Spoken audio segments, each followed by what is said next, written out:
আসসালামু আলাইকুম রহমতুল্লাহ। প্রিয় দর্শক, আজকের ভিডিওতে আমরা জানব মাসিক শেষ হওয়ার পর যদি আবার হালকা রক্ত দেখা দেয় তখন নামাজ রাখা যাবে কিনা বা নামাজ পড়া যাবে কিনা।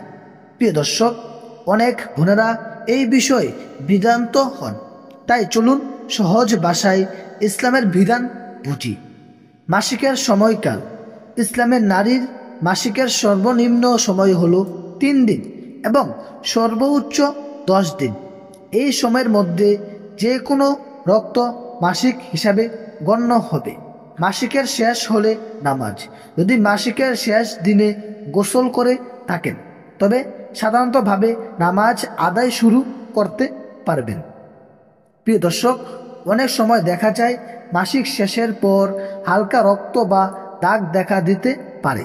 তখন প্রশ্ন আসে নামাজ রাখা যাবে কিনা বা নামাজ পড়া যাবে কিনা। হালকা রক্ত দেখা দিলে এটি আগের মাসিকের অংশ ধরা হবে। নামাজ রাখা যাবে, নামাজ পড়া যাবে। 10 দিনের পর হালকা রক্ত দেখা দিলে এটি মাসিক নয়, বরং ইস্তেহাদা বা অসুস্থতার রক্ত। এই অবস্থায় নামাজ রাখা যাবে। শুধু প্রতিবার নামাজের আগে অজু নবায়ন করতে হবে। ধরুন একজন বোনের মাসিক 7 দিনে শেষ হয়েছে, তিনি গোসল করেছেন। 8ম বা 9ম দিনে হালকা রক্ত দেখলে মাসিকের অংশ, নামাজ রাখা যাবে না।